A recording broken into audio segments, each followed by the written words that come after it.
محرم میں شادی نہیں کرنی چاہیے، کیونکہ اگر اپنا کوئی رشتہ دار فوت ہو جائے تو انسان کا دل نہیں چاہتا کہ وہ شادی کرے،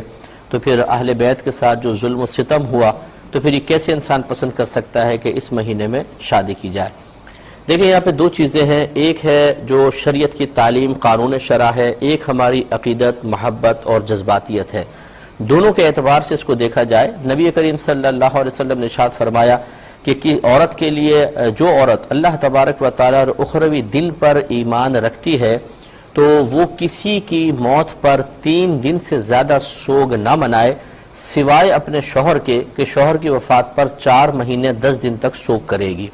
تو اس میں جو ضابطہ شرعیہ ہمیں حاصل ہوا وہ یہ کہ کسی کی بھی وفات پر 3 دن کے بعد پھر سوگ منانا یہ شرعاً جائز نہیں ہے۔ سوگ کا مطلب ہوتا ہے اظہار غم کرنا، یہ ایک تعلیم ہے جو نبی کریم صلی اللہ علیہ وسلم نے ارشاد فرمائی۔ تو اس تعلیم کی روشنی میں اگر آپ دیکھیں تو محرم میں شادی کرنا کوئی گناہ نہیں ہے، کیونکہ وہ سوگ تو ہے نہیں، جب سوگ نہیں ہے تو پھر انسان اس طرح کے معاملات اپنے باہم کر سکتا ہے، اور اس میں کئی مصلحتیں بھی ہوتی ہیں کہ بعض اوقات شادی آگے نہیں ہو سکتی اور مسائل ہوتے ہیں تو کر لیا تو یہ۔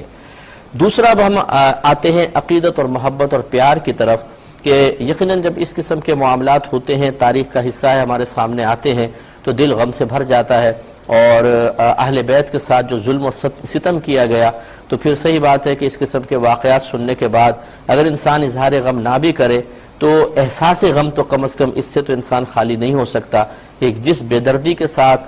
نواسہ رسول اور آپ کے اہل بیت کے ساتھ معاملات کیے گئے، ہر مسلمان کا دل رنجیدہ ہو جاتا ہے۔ اس کو بنیاد بنا کر اگر کوئی مسلمان نہیں پسند کر رہا کہ میرے دل میں غم موجود ہے، وہ اس قسم کی خوشیاں نہیں کرنا چاہتا اور اس کو کرنے کو کوئی حرام یا ناجائز بھی نہیں سمجھتا ہے، تو بالکل وہ قابل گرفت نہیں ہے، وہ اگر نہ کرنا چاہے تو بالکل اس کی مرضی ہے۔